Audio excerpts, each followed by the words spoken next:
শারদা মা ভালোবাসেন হলুদ রঙের ফুল আর ঠাকুর ভালোবাসেন সাদা রঙের ফুল। জারবেরা হলুদটা অনেক ডালটা বড় হয়েছে, তাই ঠাকুর ঘরের দিকে ঘুরিয়ে রাখা হয়েছে যাতে মা দেখতে পান।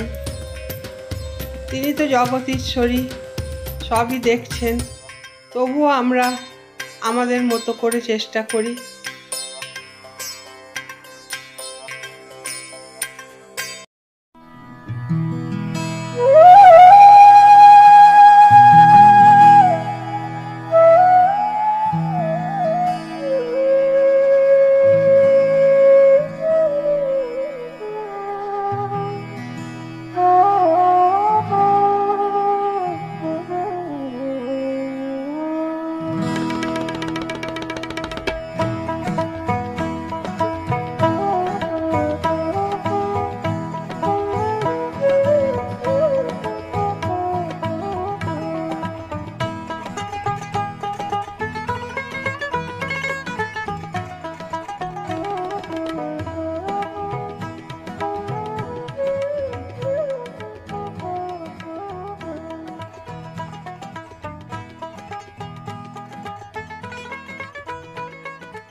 সবাইকে আন্তরিক শুভেচ্ছা জানিয়ে আজকের ভিডিওটা শুরু করছি।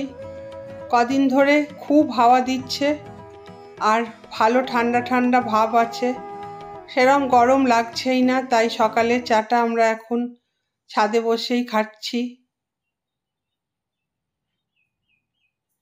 এখানে যে হ্যাঙ্গিং টবে গাছগুলো ছিল শীতের, সেগুলো সব নষ্ট হয়ে গেছে। ওগুলোকে নামিয়ে আমি গরমের কিছু গাছ বসাচ্ছি কিছু কিছু করে।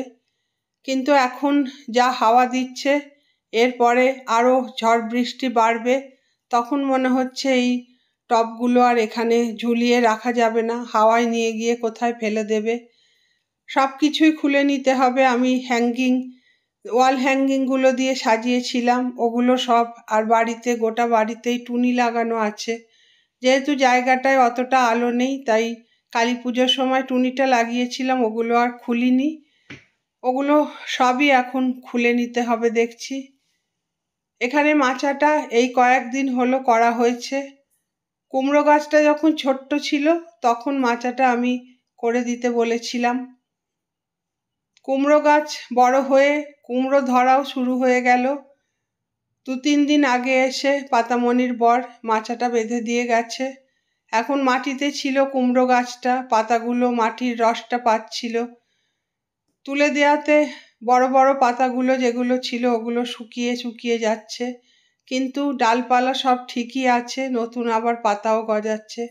উনুনের এখানটাও আমি বলেছি একটা খড় দিয়ে চালা করে দিতে, সেটা কবে হবে আমি জানি না। পাতামণি বলছে এখানে যে আমি লাল আলু গাছটা লাগিয়েছিলাম ওটাও ও বলছে শুকিয়ে যাচ্ছে, কিন্তু আমি বললাম না, ওটা রোদ লেগে পাতাগুলো ওরম হয়ে গেছে, রোদ চলে গেলে আবার ঠিক হয়ে যাবে।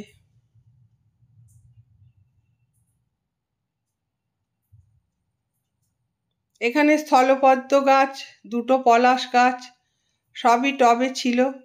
সেদিন মালি দাদা এসে এগুলো মাটিতে বসিয়ে দিয়ে গেছে। এখানে টবের থেকে মাটিতেই গাছগুলো বেশি ভালো হয়, আর মাটিতে বসিয়ে দিলে জল দেবারও অত সমস্যা থাকে না। আর এই জায়গাটায় আমি কিছু সবজি গাছ, শসা গাছ, বরবটি গাছ ওগুলো বসিয়ে রেখেছি।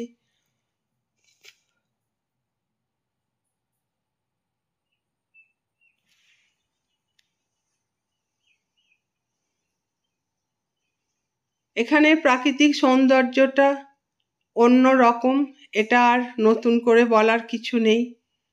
চারিদিকে সবুজে সবুজ, তাকালেই মন ভরে যায়, মন পবিত্র হয়ে যায়।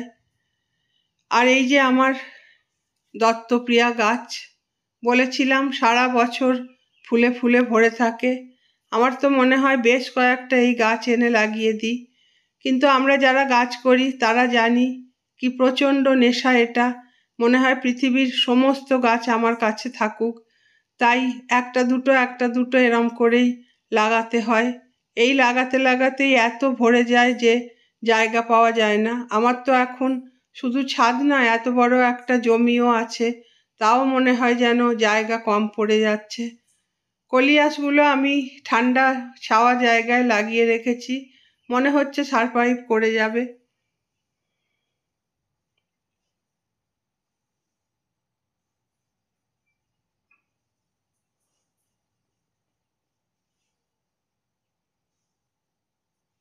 এই যে সেদিন দুটো পাত্রে পদ্ম ফুলের গাছ লাগানো হলো, একটা পাত্র একদম ফুটো, জল দিলেই বেরিয়ে যাচ্ছে। যতক্ষণ না নতুন পাত্র নিয়ে আসা হচ্ছে, এখানেই জল দিয়ে দিয়ে রাখা হচ্ছে যাতে গাছটা বেঁচে থাকে। আমার কোনো একজন বন্ধু, কিছু মনে করো না, নামগুলো আমার মনে থাকে না, গোপালকে দেখতে চেয়েছে, তো আমি একবার গোপালদের দেখিয়ে দিলাম।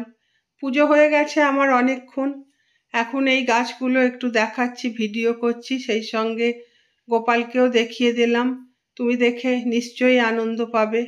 আর এই যে ঠাকুর আর মা আর স্বামীজি, এই আমার সব।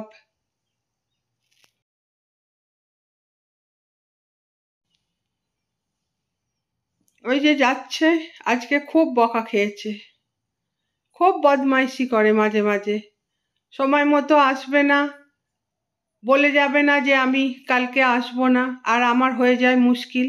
বারবার বলি আমাকে একটু বলে যাবি যেদিন আসতে পারবি না, তাহলে আমি একটু কাজগুলো গুছিয়ে নিই। কিছুতেই বলবে না। আজকে এসছে, খেয়েছে বকা। আমি বলে দিয়েছি, দেখ, আমি কারোর সঙ্গে সেদে খারাপ ব্যবহার করি না, প্রত্যেক মানুষকে আমি ভালোবাসি, প্রত্যেকের সঙ্গে সমান ব্যবহার করি, কিন্তু সেদে যদি আমার সঙ্গে তুই খারাপ ব্যবহার করিস, তাহলে কিন্তু আমার থেকে খারাপ কেউ হবে না। আমি কিন্তু ছেড়ে কথা বলবো না। দেখলে আমাকে যতই ভালো মনে করিস, আমি কিন্তু অতটা ভালো নয়। কিন্তু বকবো কি? যেই টানা টানা চোখগুলো মেলে আমার দিকে তাকায়, ব্যাস আমার সব রাগ কমে যায়। যাওয়ার সময় একটু আদরও করে দিলাম, বকেছি বলে। কি আর করব। আর ওইখানে ওই চৈতালিরা মাটি বইছে, চৈতালি ওর ননদ, 3-4টে মেয়ে, আগের দিনও দেখিয়েছিলাম মাটি বইছে। এই সারা দুপুর মাটি বয়ে যাবে। আমার খুব কষ্ট হয় মনটা, কিন্তু কিছু করার নেই তো।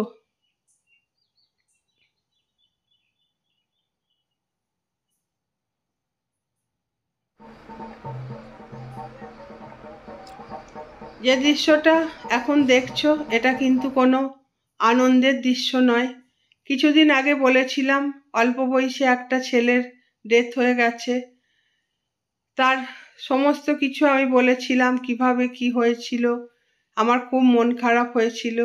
ওই ছেলেটিরই পারলৌকিক ক্রিয়া আজ, সেই কারণেই ওরা সবাই যাচ্ছে নদীতে, আর ওদের সব কাজে এই মাদলটা বাজবেই। কিন্তু এখন যে গ্রুপটা গেল, এদেরকে ভাড়া করে নিয়ে আসা হয়েছে।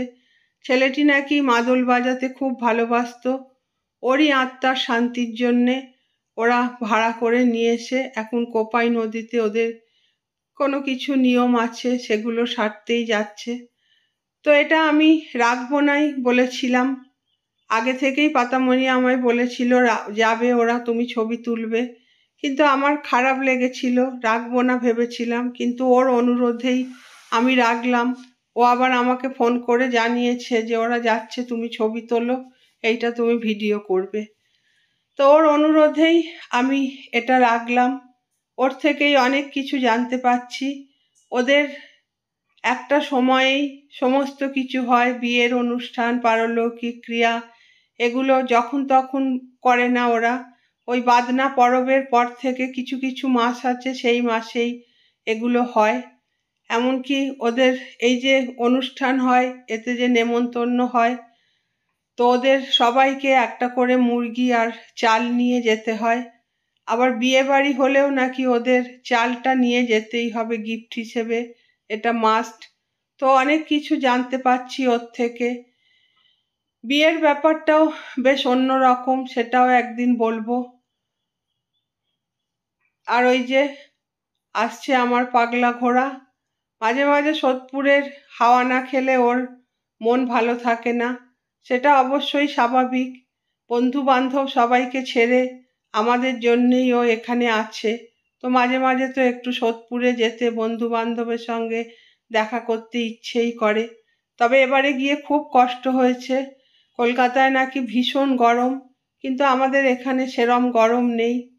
এই যে এসে গেছে, আমি দাঁড়িয়ে আছি, আর ক্যামেরায় তো মুখ দেখাতেই চায় না, আমাকে টপকে চলে গেল ওর বাবাইয়ের কাছে।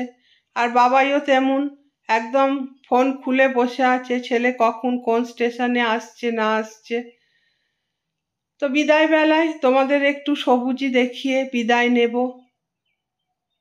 সবুজের কাছে তো আর কিছু নেই, আর এই গরমে সবুজ সবুজ দেখতে ভীষণ ভালো লাগে। তো আমি চাইবো তোমরা যেখানে যার যেমন জায়গা আছে একটু করে গাছ লাগিও। বিভিন্ন ধরনের গাছ আছে, ছাওয়ায় রোদ্রে যার যেরম জায়গা আছে লাগাতে পারো। আর সব সময় মনটাকে সবুজ রেখো, তাহলেই মন সুস্থ থাকলে শরীরও সুস্থ থাকবে। তো আজকের মতো বিদায় নেব, টাটা।